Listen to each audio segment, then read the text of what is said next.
રોજ સવારે અને સાંજે શ્રી નારાયણ કવચનો પાઠ પૂરેપૂરો અવશ્ય સાંભળવો. સાથે સાથે કોમેન્ટમાં ઓમ નમો નારાયણ અવશ્ય લખવું. શ્રીમદ ભાગવતના 6ઠ્ઠા સ્કંદના 8મા અધ્યાયમાં શ્રી નારાયણ કવચ ત્વષ્ટા ઋષિના પુત્ર વિશ્વરૂપ ઇન્દ્રને કહે છે. વિશ્વરૂપ કહે છે, જ્યારે ભયનો સમય પાસે આવ્યો હોય ત્યારે મનુષ્યએ હાથ પગ ધોઈ આચમન કરી ઉત્તર દિશા તરફ મુખ રાખી શ્રી નારાયણ કવચનો પાઠ કરવો. જ્યારે ભય આવે ત્યારે શ્રી નારાયણ રૂપ નામ બખ્તર અવશ્ય ધારણ કરવું. હવે આપણે નારાયણ કવચનો પાઠ સાંભળીશું. ગરુડની પીઠ પર ચરણ કમળ ધારણ કરનારા, 8 સિદ્ધિઓવાળા, 8 બાહુઓવાળા અને તે 8 બાહુઓ વિશે શંખ, ચક્ર, ઢાલ, ગદા, બાણ, ધનુષ તથા પાસને ધારણ કરનારા શ્રી હરિ મારી સર્વ પ્રકારે રક્ષા કરો. જળમાં મત્સ્યાવધારી ભગવાન જલજંતુઓથી તથા વરુણના પાસથી મારી રક્ષા કરો. માયાથી બટુક બનેલા વામનજી સ્થળમાં મારી રક્ષા કરો. શ્રી વિશ્વરૂપ ત્રિવિક્રમ ભગવાન આકાશમાં મારી રક્ષા કરો.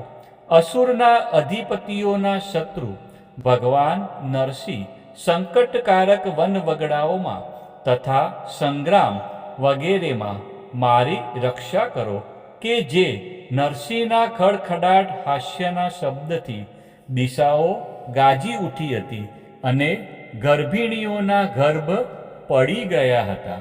પોતાની દાઢથી પાતાળમાંથી પૃથ્વીનો ઉદ્ધાર કરનારા ભગવાન યજ્ઞમૂર્તિ વરાહ માર્ગમાં મારી રક્ષા કરો. પરશુરામ પર્વતોના શિખરોમાં મારી રક્ષા કરો અને ભરતના મોટા ભાઈ રામ તથા લક્ષ્મણ પ્રવાસમાં મારી રક્ષા કરો. અભિચારી વગેરે સર્વ ઉગ્ર ધર્મમાંથી તથા પ્રમાદમાંથી શ્રી નારાયણ ભગવાન રક્ષા કરો. નર ભગવાન ગર્વથી રક્ષા કરો. યોગના સ્વામી દત્તાત્રેય યોગ ભ્રંશથી મારી રક્ષા કરો. ગુણના સ્વામી કપિલદેવ કર્મના બંધનથી મારી રક્ષા કરો. સનત કુમાર કામદેવથી મારી રક્ષા કરો. હયગ્રીવ ભગવાન રસ્તામાંથી જતા દેવતાઓને પ્રણામ ન કરવા રૂપી અપરાધમાંથી મારી રક્ષા કરો. દેવર્ષિ શ્રેષ્ઠ મુનિ નારદ ભગવાનની પૂજામાં જે કોઈ વિઘ્ન નડે તેનાથી મારી રક્ષા કરો. અને કૂર્મ અવતાર શ્રી હરિ સર્વ પ્રકારના નરકમાંથી મારી રક્ષા કરો. ભગવાન ધન્વંતરી કુપથ્યમાંથી મારી રક્ષા કરો. જીતેન્દ્રિય ભગવાન ઋષભદેવ કામ, ક્રોધ આદિના ભયમાંથી મારી રક્ષા કરો.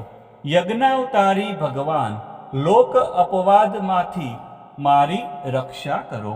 બળભદ્ર મનુષ્ય તરફથી થનારા ઉપદ્રવોમાં મારી રક્ષા કરો.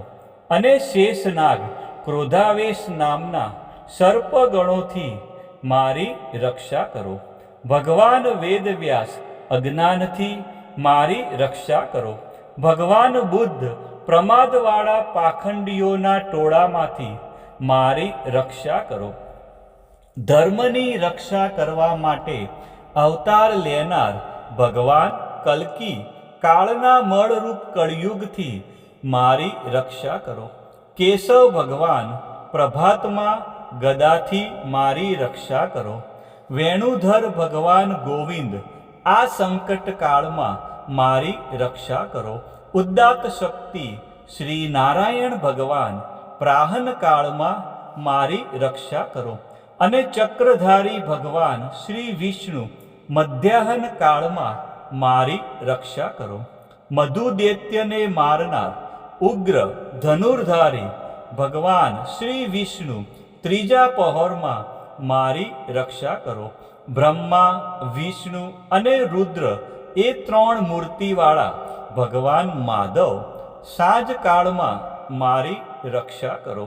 ઇન્દ્રિયોના સ્વામી ઋષિકેશ ભગવાન પ્રદોષ કાળમાં મારી રક્ષા કરો.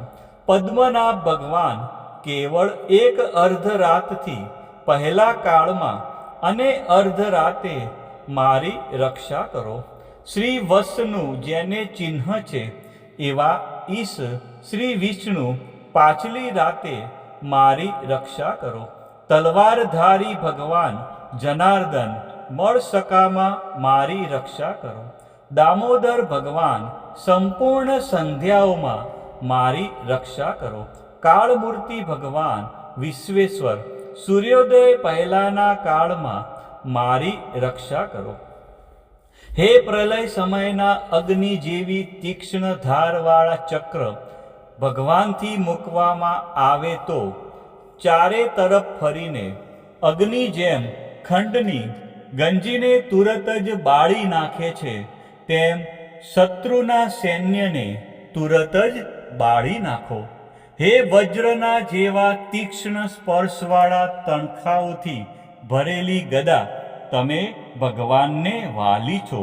તમે કુષ્માંડ, યક્ષ, રાક્ષસ, ભૂત તથા ગ્રહોને ભૂક્કો કરી નાખો તથા શત્રુઓના ચૂરે ચૂરા કરી નાખો.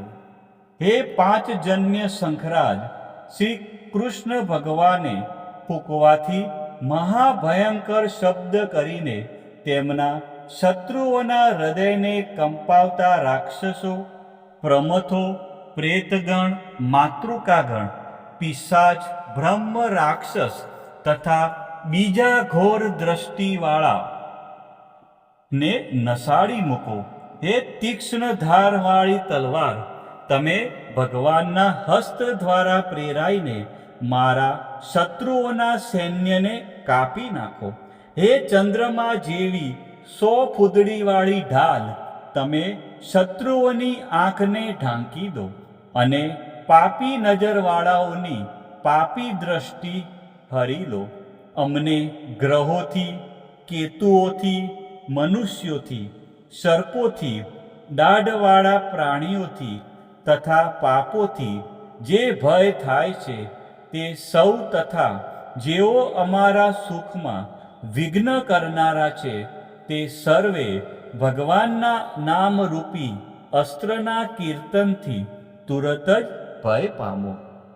બૃહદથંતર વગેરે સામના સ્ત્રોતોથી સ્તુતિ કરાતા વેદમય તથા સમર્થ ગરુડ ભગવાન સર્વ સંકટોમાં મારી રક્ષા કરો. તથા વિશ્વકસેન ભગવાન પણ પોતાના નામો લેવા વડે સર્વ સંકટોમાંથી મારી રક્ષા કરો. શ્રી હરિના નમ, રૂપ, વાહન અને આયુધો સર્વ આપત્તિઓમાંથી મારી રક્ષા કરો. ભગવાનના મુખ્ય પાર્ષદો અમારા બુદ્ધિ, ઇન્દ્રિય, મન તથા પ્રાણની રક્ષા કરો. આ સાકાર નિરાકાર જે કંઈ જગત છે સર્વ ભગવાનનું જ સ્વરૂપ છે.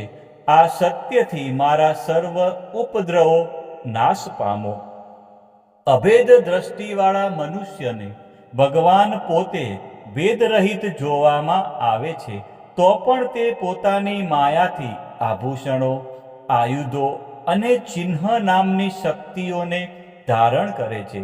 તે સત્ય પ્રમાણ વડે જ સર્વજ્ઞ તથા સર્વવ્યાપક ભગવાન શ્રી હરિ સર્વ પ્રકારના રૂપો વડે સર્વદા અમારી રક્ષા કરો.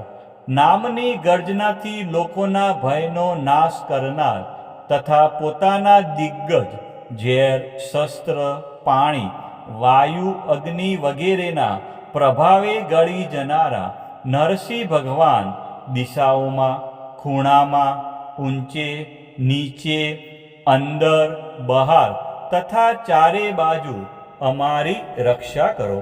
હવે આપણે સાંભળીશું નારાયણ કવચનું ફળ કથન. વિશ્વરૂપ કહે છે, હે ઇન્દ્ર, આ નારાયણ કવચ તમારી આગળ કહ્યું, જે ધારણ કરવાથી તમે શ્રમ વિના અસુરોના અધિપતિઓને જીતશો. આ નારાયણ કવચને ધારણ કરનારો મનુષ્ય નેત્રથી જેના તરફ જુએ અથવા તો પગ વડે જેને જેને અડકે તે તુરત જ ભયમાંથી છૂટે છે. આ કવચ ભણનાર પુરુષને કોઈ દિવસ રાજાઓ તરફથી, ચોર તરફથી, ગ્રહો થકી, વ્યાઘ્ર આદિ તરફથી તથા બીજા કોઈ તરફથી ભય રહેતો નથી. ઓમ નમો નારાયણ.